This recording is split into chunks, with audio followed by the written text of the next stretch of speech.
Welcome to the THRIVERY podcast, the show that explores elevated living. I'm your host, Jacy and Smith, and in this community, we engage in conversations to inspire you to flourish in all aspects of your life, because you weren't created to merely survive. You were designed to thrive. Welcome to the THRIVERY podcast. We are on episode 4. And I am so excited about this episode. I have a new friend that I cannot wait to introduce you to. She is precious. You're going to love her. She is so gifted. And I can't wait to have this conversation with her today. Before we jump in, let me introduce her to you. Her name is Cally Logan. Welcome to the show. Let me just first welcome you, and then I want to read your bio. But Cally, thank you so much for being on the show today. Thank you. I'm so delighted to be here and just to meet you and everything. So thank you. Oh, it's such a pleasure and an honor. I'm going to get into the story about how we met in a moment, but let me tell you just a little bit about Cally. Cally is an author and senior writer for Crosswalk. She's been featured on shows such as the 700 Club Interactive, and her writing has appeared in numerous outlets, including Christine Cain's Propel Women. Cally served as a mentor for young women for several years and enjoys challenging ladies to develop deeper relationships with God and to live fearlessly and authentically. I love that. She received her bachelor's degree from Regent University, and in her spare time, she enjoys spending time in nature, genuine connection chats over coffee, love that too, and woodworking. I love it. Thank you so much again, Cally, for being here.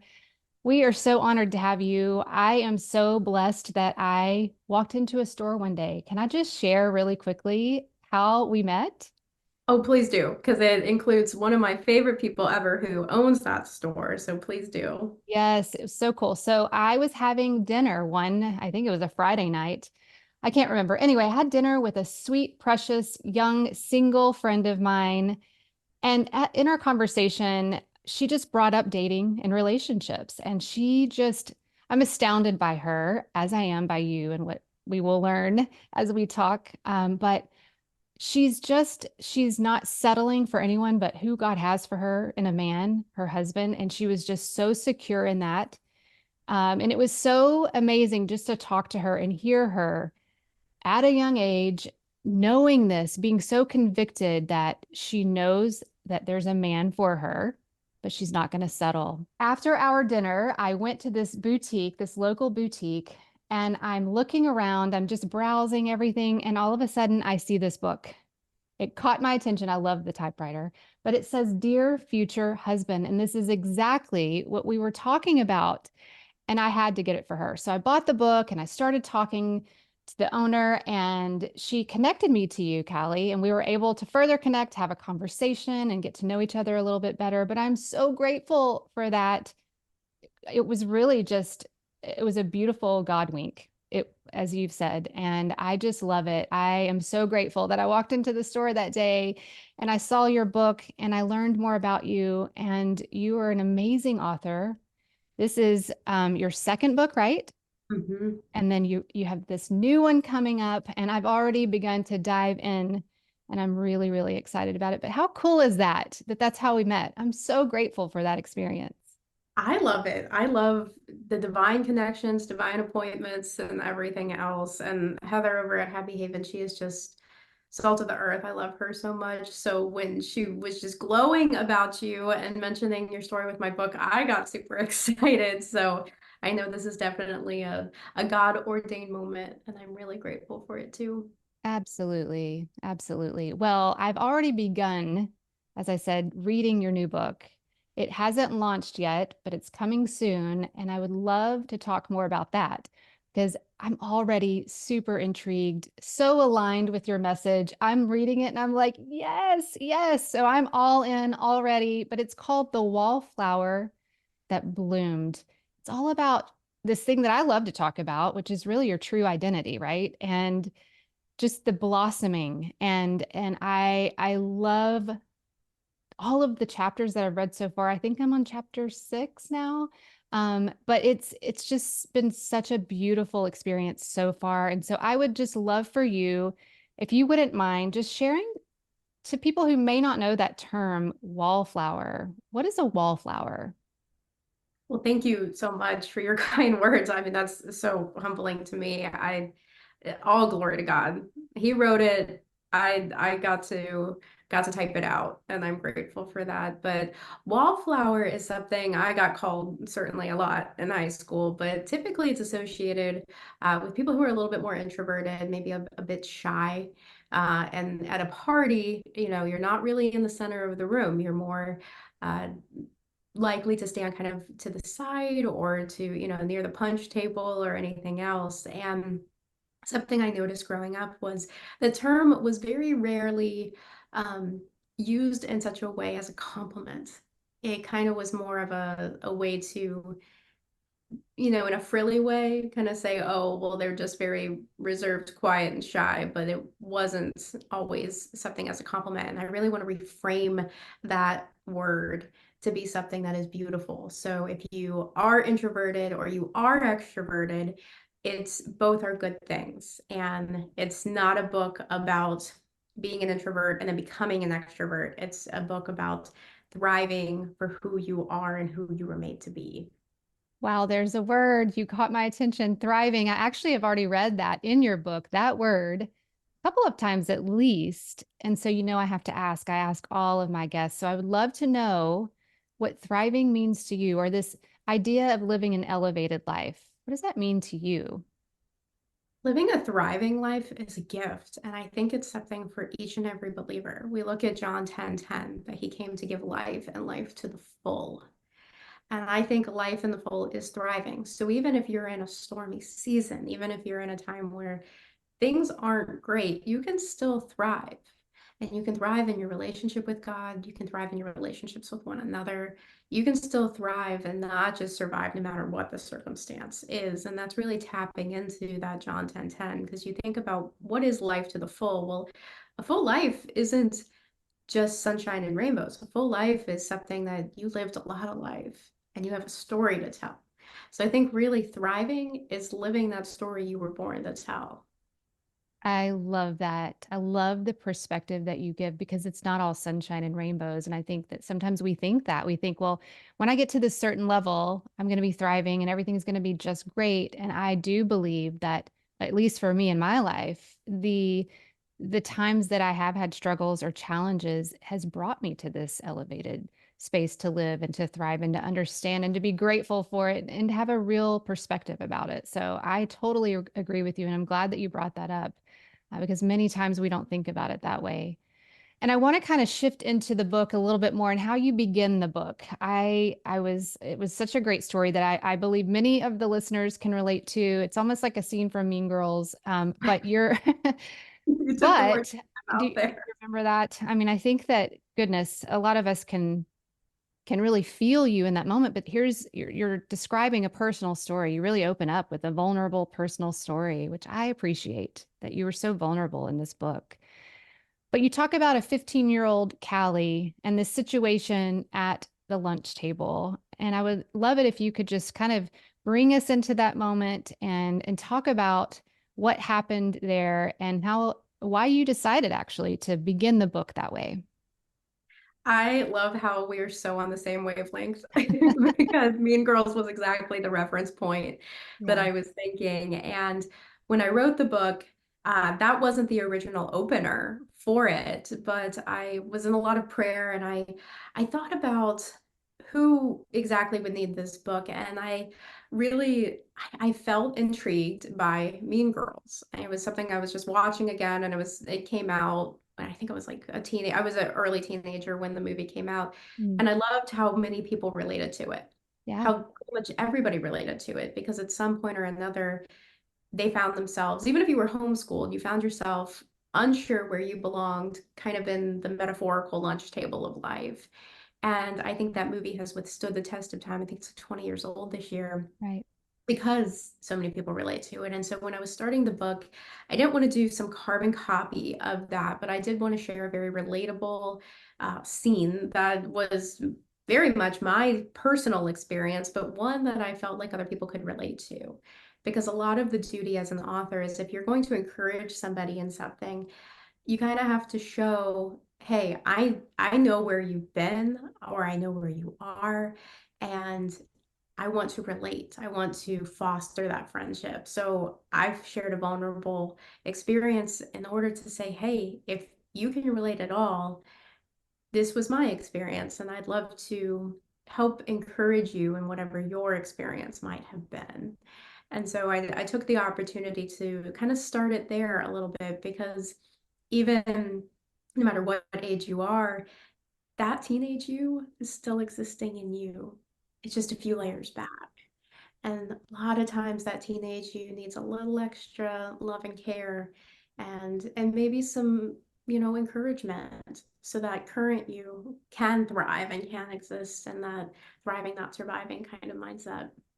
Absolutely. I think it's so great that you talk about it because don't we all wish that we had the book, The Wallflower That Bloomed, back when we were teenagers and we were sitting at the lunch table, many of us, and having an experience like this. And so I just love that you are speaking to women, to young women, older women. I think this book actually is for any age. Wouldn't you agree? I mean, I love that we can all relate as women and experiences that we've been through. And yes, you've spoken into the younger generation, but I believe that it's a message for all generations.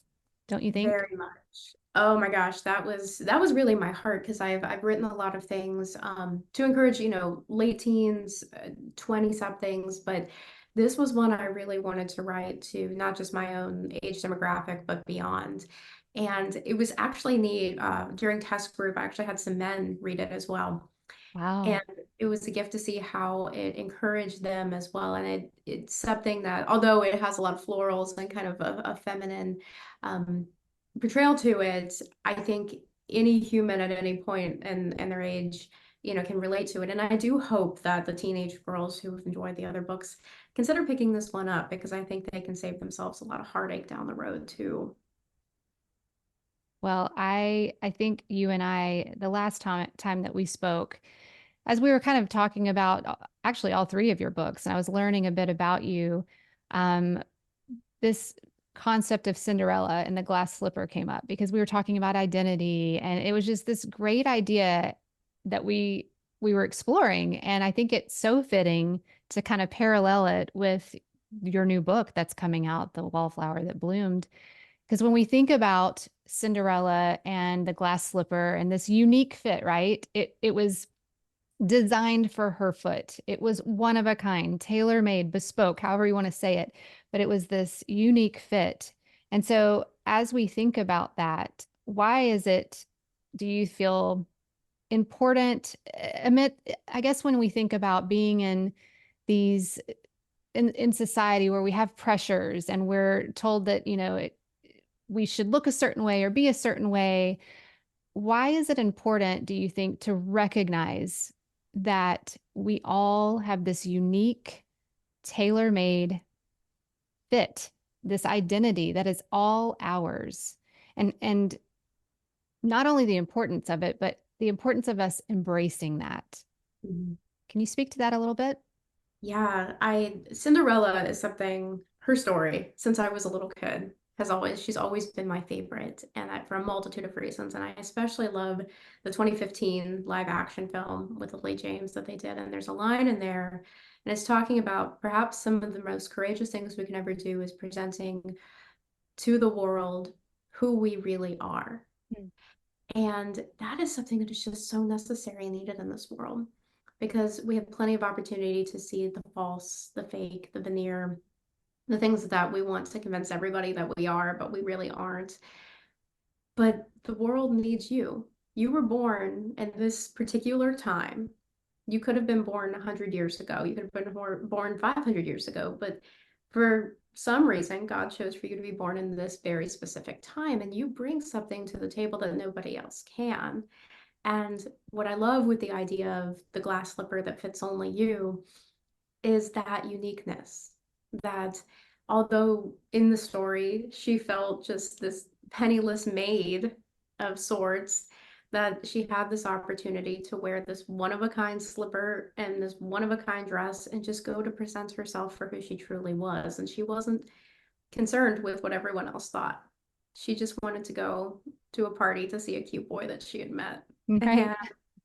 And I love that thought. And I think for us, we don't need the carrot dangle of a cute guy to give that to the world. I think presenting our true selves, I think people would be amazed um, how much they need the real you. And I think you might be surprised how much you like the real you too. Wow, what a concept.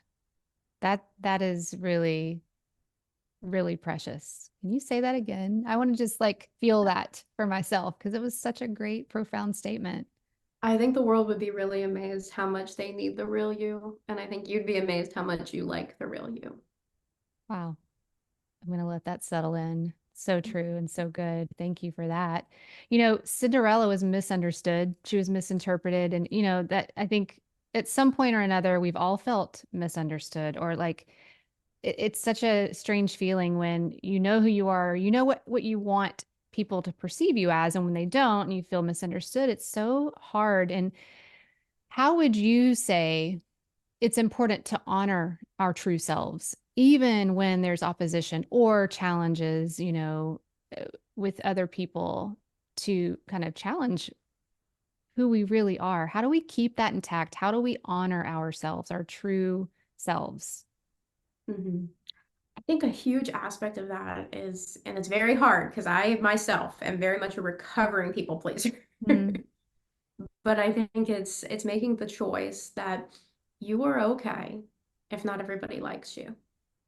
And I think it's looking at it that not everybody is going to like you. Somebody is going, because you aren't everybody's cup of tea, and that's a really hard thing to accept at times. But just because you're not particularly one person's treasure doesn't mean that you won't be treasured by somebody else. mm, And I think too, it comes in looking at that self-concept that, I like me even if other people don't. And that's okay too, because I need to be my own taste, you know, because there are things I don't like, and it's not good or bad, it just is. mm. And that's okay. And it takes so much work to do that and to get yourself to a mental place where you're all right if people don't like you. But I think it's also seeking out and inviting God. I mean, for me, I think it's just inviting God, hey, the people I'm around, I don't feel like I can be myself. I don't feel invited. I don't feel really well liked. If I express something that's about me, I get kind of a blank stare or kind of a quizzical brow. Could you help me find where I do belong?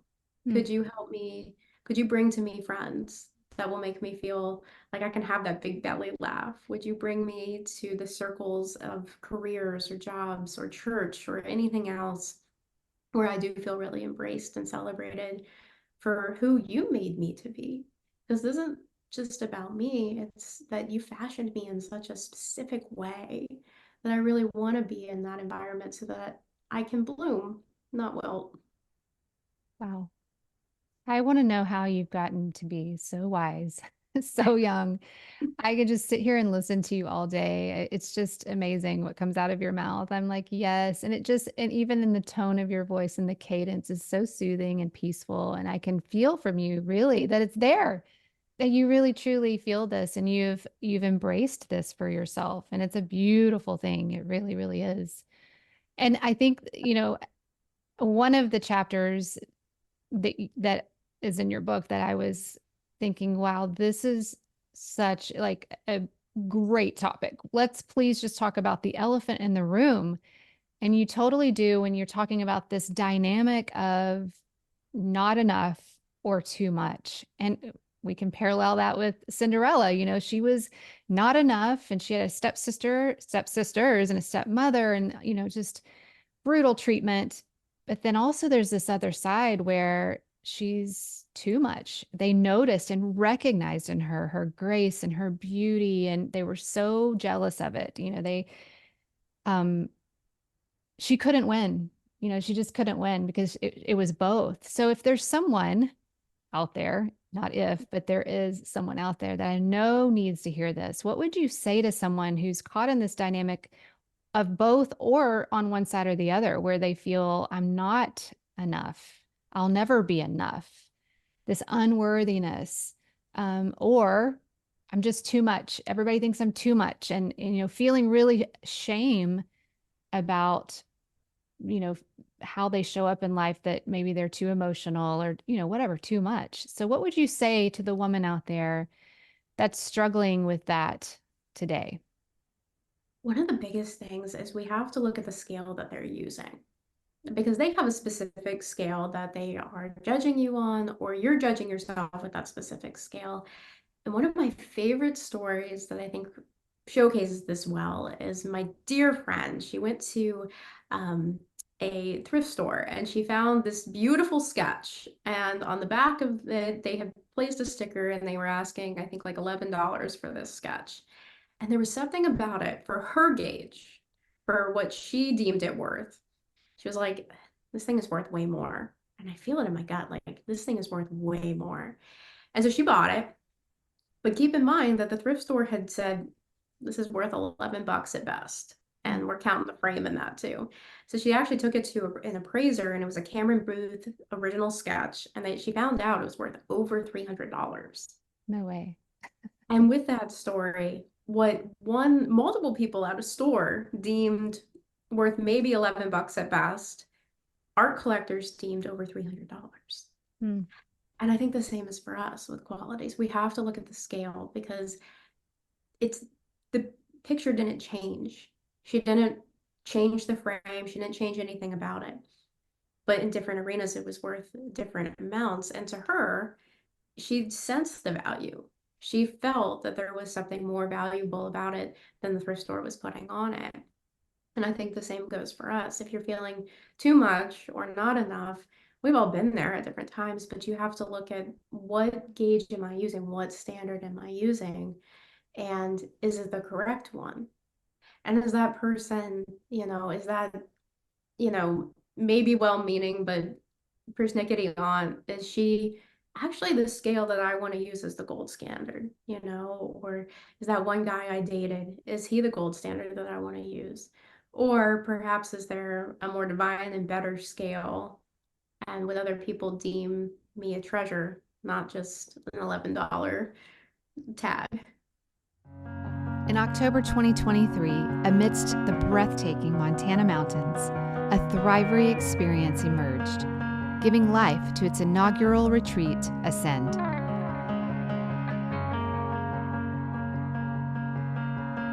Surpassing all expectations, this transformative event brought together over a dozen women in an immersive experience that left them empowered to uncover the visions and dreams that echoed in their hearts.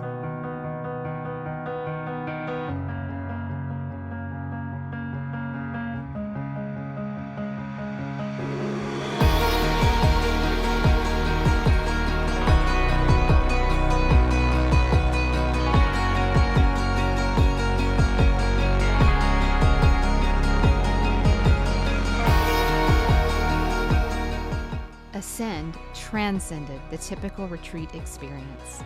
It evolved into a shared odyssey of self-discovery, where every woman discovered a supportive sisterhood dedicated to the pursuit of an elevated life.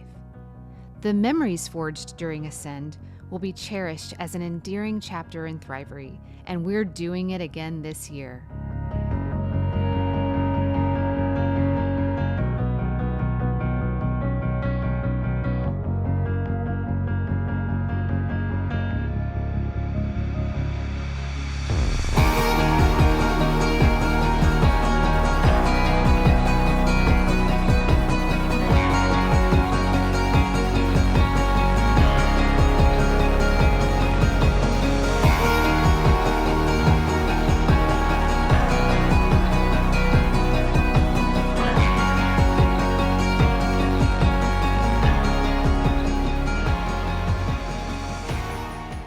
I'm thrilled to announce the upcoming THRIVERY experience for 2024, Innermost.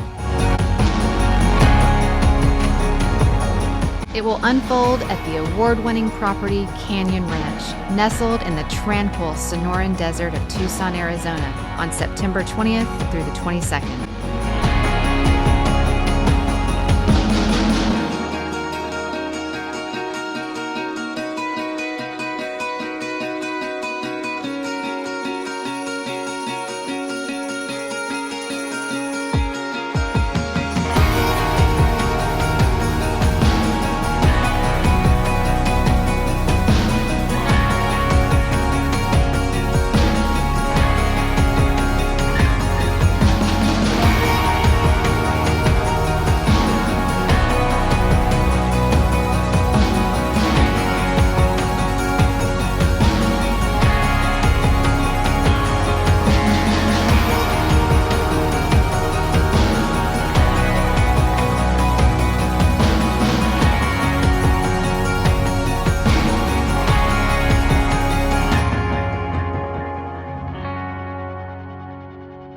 more information and to save your spot, visit thrivery.store.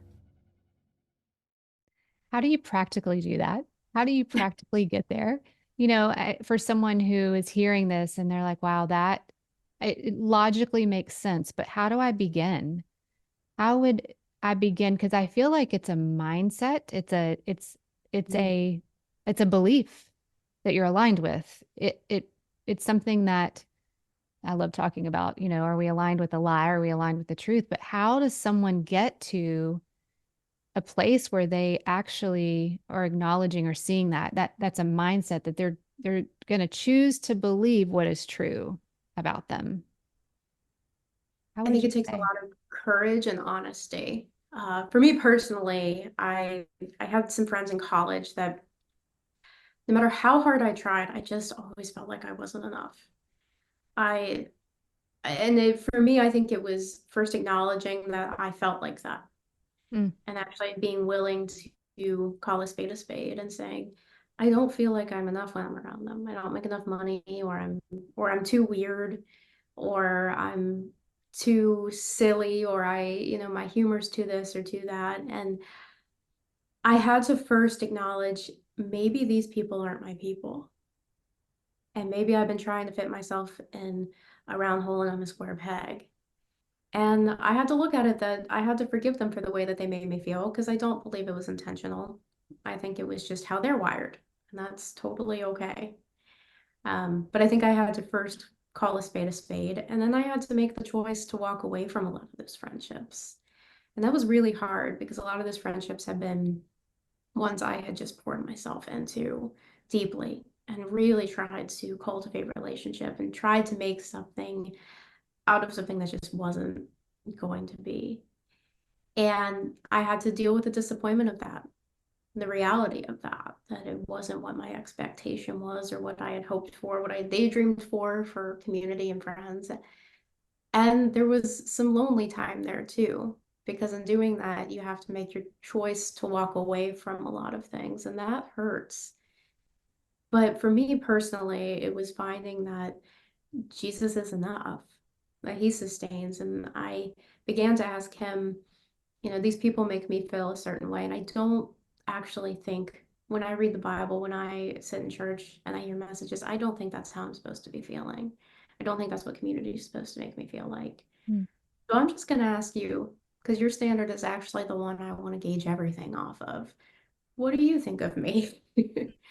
And who do you want me to be? Who am I actually? Because I keep trying to make myself more preppy or, more this or more that, and it just never seems to fit me. And I think that's the practical way to go about it. It's hard, it's lonely, it's uncomfortable. It feels like you've abandoned any person that you had near you. But I think it offers room, and you have to be really careful not to fill that room back up with things that don't belong in that room, but instead let God move, even if it feels really slow. Let him move the things into the room that do belong. Yeah, that's so great. And if we kind of shift from that into, others and the outside influences and to us, you actually address the bully in the mirror, another elephant in the room, another thing that we should just be honest about and talk about. But sometimes we can be our harshest critic. I mean, we really can. And you talk about that in your book. And I would love if you would just share some insights about what you have learned thus far and what you are sharing with us in your book about the bully in the mirror and how we can move away from this beating ourselves up or negative self-talk or whatever you want to call it, but just not aligning with what's true about us. How can we deal with the bully in the mirror?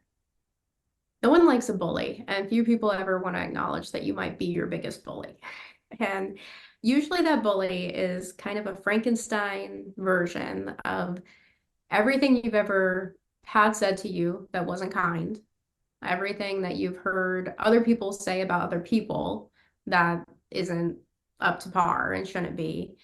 Um, these lies you've come into agreement with somehow from either society or social media.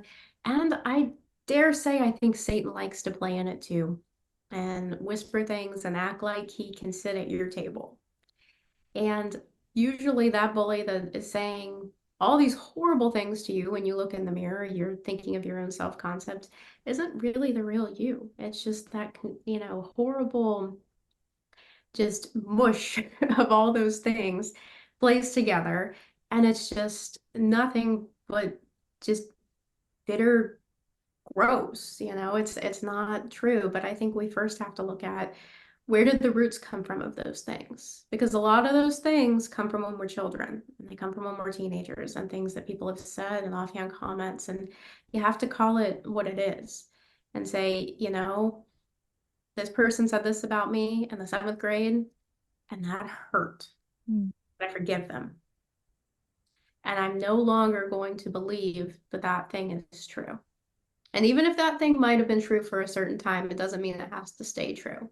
It doesn't mean I have to continuously believe that that lie is true, or that facet of me is true. And I think it takes a lot of unraveling because it's an entangled mess, but looking at it and then placing truth upon it, again, using that standard of what does God say about me instead. And that is a daily practice, and it is not easy. It's not a one said and done. It's not some great sermon that then, everything is changed. It takes every single day taking those thoughts captive Yeah. and saying, okay, I'm going to submit this to God. What's the truth? And it's placing that truth upon it. And I think it's also acknowledging when you say those things about you, if you're a believer, the Holy Spirit abides in you. And so you're God's house.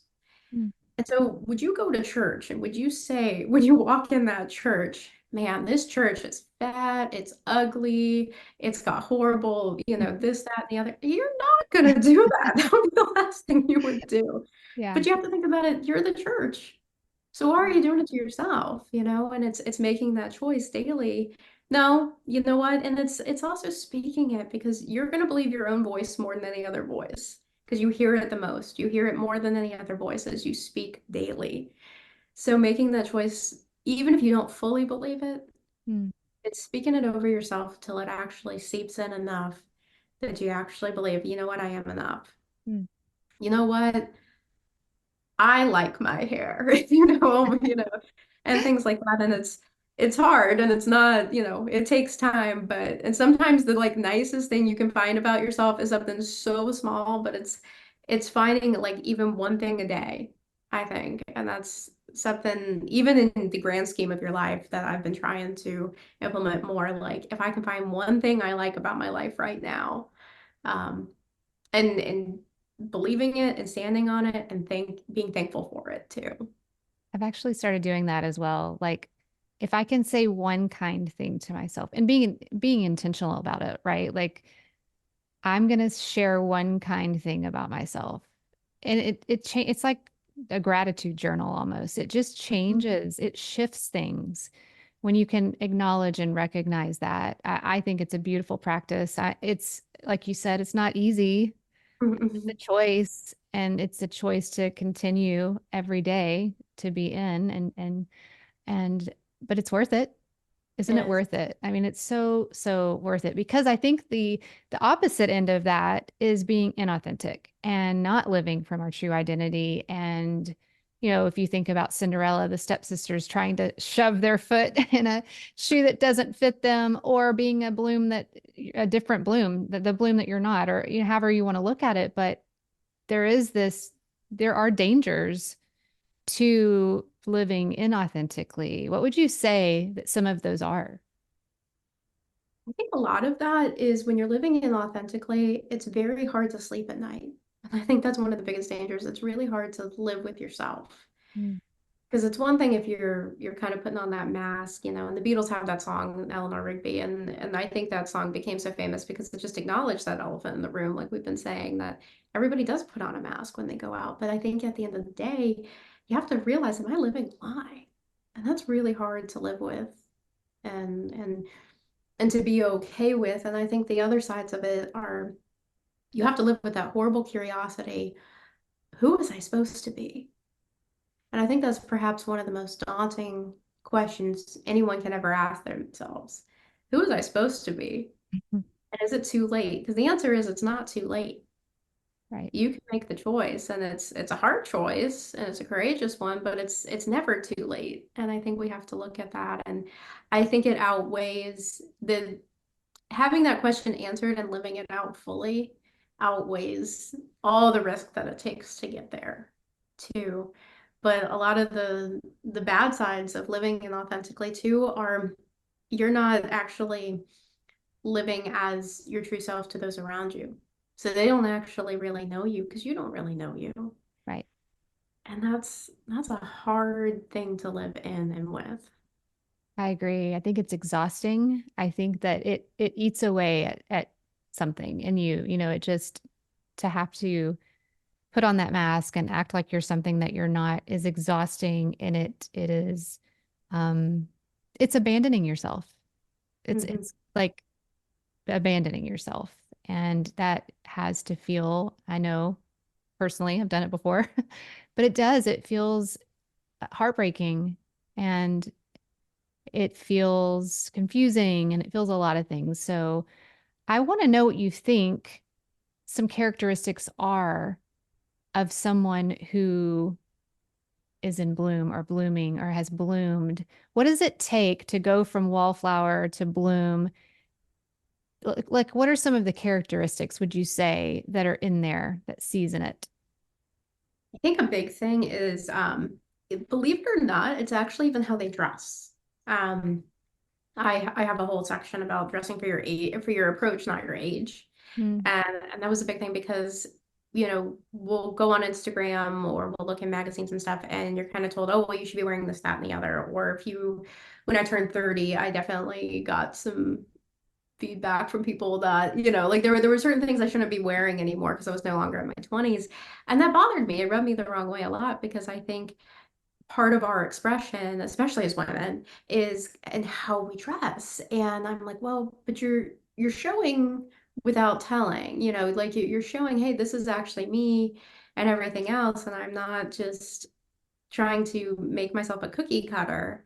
And I think that's a big way. If you see somebody, and it doesn't have to be that they are dressed in this outlandish boho outfit or this huge hat, it yeah. can be very subtle. But I think them dressing in a way that, yeah, you know what, they look really cute. And I'm like, that's really unique. I like that. I wouldn't have thought to pair those things together. I think that's one way. I think other ways is how they speak about other people. What do they encourage in other people? Mm. When they have a friend who maybe seems a little bit down, what are they saying about them? Is it just a pat pat, everything's going to be all right? Or are they highlighting and recognizing in that other person things that are beautiful and encouragement? I think those words are such a big thing in esteem. And I think those who are really living in a blooming place, it doesn't just, it's like the springtime, it doesn't just touch one area, it touches all of it. It has to touch every area of life. And so you see them doing that in their relationships and their faith life, maybe even career. I have some wonderful friends who have made the bold choice to live in such a way that they're not doing that 9 to 5 life. And they're okay with it. They're so happy and they're thriving. And I can see they're blooming because they've made the choice to take on these jobs that a lot of people would be like, I couldn't do that. That would be my daydream. And they're living it out. And they make money however they have to, but it seems like they're always provided for. And it's really cool to see them living out doing something they really love too. Wow, that's incredible. I think that just hearing you say that is intriguing for all of us, because how do you move from doing the 9 to 5, if that's not what you do or want to be doing, into something that you're passionate about and that you love? And the fact that they're able to do that and still provide and be provided for, whatever the case may be, is excellent. It's amazing. I love that they're able to do that. Mhm. And I was thinking about this, earlier you were talking about this situation when you're 15 and you're sitting at the table. I just want to go back to that because I'm just curious. You said even that we have a teenager living in us. We have different ages in us still, right? And being a teenager is one of them. So the younger version of ourselves. And if you could go back and you could speak to 15-year-old Cally, what would you tell her? Oh man. I think I'd give her a hug to start. And I think I would tell her it's okay if you don't fit in. And what you think everybody cares about, it doesn't really matter. Mm, I was such a lonely, lonely girl. mm. And that was really hard. And I think I would just tell her, you're enough even if you're alone. And that's okay too. Because there were so many things I tried that I thought people would like me if I just changed. I thought people would like me if I lost weight. And that just made a horrible eating disorder that I'm still battling. I thought people would like me if I started dressing a different way. And I think that made a lot of the ridicule worse. And I kept trying to win the heart and esteem of people that it was never going to happen. And I'm so okay that it didn't. But I think I would just tell her it's okay not to fit in where you think you should be fitting in. So beautiful. I know that she loves hearing that. And I just look at you and I just think, oh my goodness, you're so precious. You're so beautiful. It's interesting, right? The perspective that we have and then what others have of us. But I just think that I can imagine you as a 15-year-old, as precious as you are now. I can't even begin to think about how precious you were back then. But it's so beautiful hearing what you would tell your younger self. And so I was noticing even behind you, you have these beautiful blooms. I don't know if that's on purpose or not, but how fitting. And I would just love to know. I'm just curious if we're speaking about blooms. What type of bloom are you? Ooh, I like that question. Um, I'm the wallflower that bloomed. No, Mm, I think I don't know. Oh, that's such a good question. I think I'd like to be a daisy. mm. I think daisies are kind of, they usually fall in wildflowers and they bloom with just God planting them. They don't necessarily need anyone else but God being their gardener. Love it. You're such a daisy. You look like a daisy. You shine like a daisy. So fitting. Absolutely. I think I would be, I don't know, I was thinking about this. I feel like in my past I was a lotus because I was pushing up through this mud, Ooh, searching for the sun. I like that. Um, and once I did, I was able to bloom. But now I don't know if this is because it's my favorite flower, but I just love a peony. I just think they're so feminine and I love the frilliness and how they're this bulb and then they just expand just these beautiful petals. Anyway, side note, I love flowers in general. Uh, So, but yeah, I was just curious. I love it. I that's can see you as a a good daisy. question. Can see you as a daisy. So I want to know, and I know that the listeners want to know this. What other projects are you working on? What can you tell us about what's upcoming for Cally Logan? Thank you. Well, at Happy Haven, where the connector point for you and I, we're having a big party on May 9th that Can't everybody's invited wait. to. They're Yes. local. It'll be a lot of fun. Everybody's welcome to catch up with me. I continue to write for Crosswalk, and that is such a beautiful gift to get to write for them. There's pretty exciting book tour, kind of getting ready and geared up that I'm just completely in awe and so humbled and grateful for, especially like including this podcast. It's just such a gift to get to be here and to get to share time and to get to know you more and just to get to pray for the listeners and to just be excited and just a grateful vessel because that's what we are. We're just vessels and it's God using us. And so there's just so much gratitude there. But they're welcome to keep up with me on social media. It's at Cally Logan on just about every platform. So Yes, I'm so excited for the Happy Haven launch. I will be there celebrating you and I will be eagerly watching what's next for you all along the way. And I know that whatever you do is going to be, it's just going to be beautiful. It's going to continue to expand and unfold. The beautiful bloom will continue to unfold its petals and we'll get to see more and more of you. Lastly, I want to know where can listeners find the wallflower that bloomed? You're going to want to get this book. Trust me, I'm telling you, I've already been sucked in and I didn't want to put it down. I am loving every second of it. So where can they purchase your new book? Thank you. I'm humbled. Amazon, of course, and Barnes and Noble, christianbook.com. There's a lot of really great local places too, online even. Fox Books is going to have it, and then Happy Haven, of course, will have it. So love supporting small and local, but probably that top one is going to be Amazon. I think Target and Walmart also are carrying it. That's So incredible. Oh my goodness. I'm so excited for you. Again, thank you so much for joining us today on the Thrivery podcast, Cally. It's been beautiful. It's been special. I've really enjoyed our time with you. And thank you for sharing with our listeners just your own experience, what God has revealed to you. It's just such a beautiful, beautiful book. And I am so refreshed by your authenticity and your vulnerability. It is profound. So thank you so much for being here with us today. thank you. Thank you.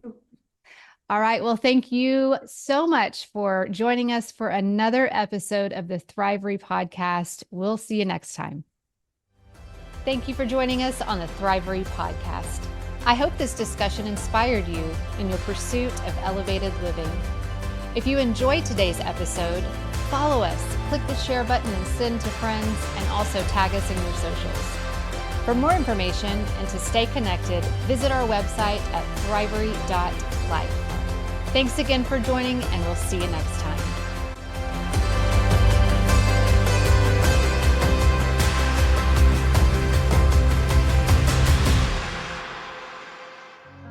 In October 2023, amidst the breathtaking Montana mountains, a Thrivery experience emerged, giving life to its inaugural retreat, Ascend.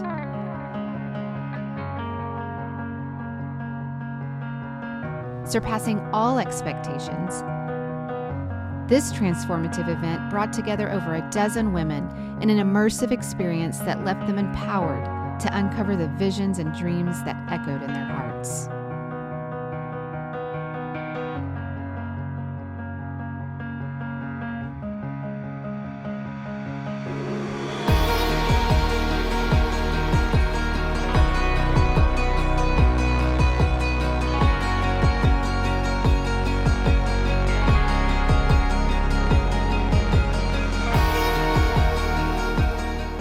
Ascend transcended the typical retreat experience. It evolved into a shared odyssey of self-discovery, where every woman discovered a supportive sisterhood dedicated to the pursuit of an elevated life. The memories forged during Ascend will be cherished as an endearing chapter in Thrivery, and we're doing it again this year.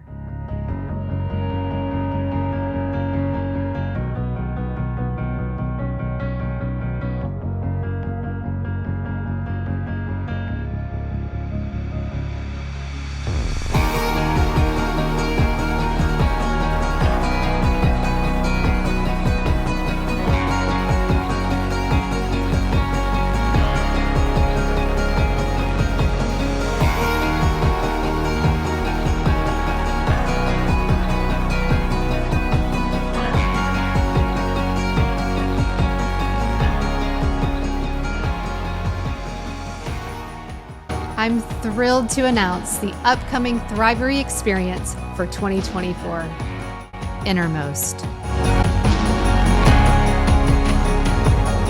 It will unfold at the award-winning property Canyon Ranch, nestled in the tranquil Sonoran Desert of Tucson, Arizona, on September 20th through the 22nd.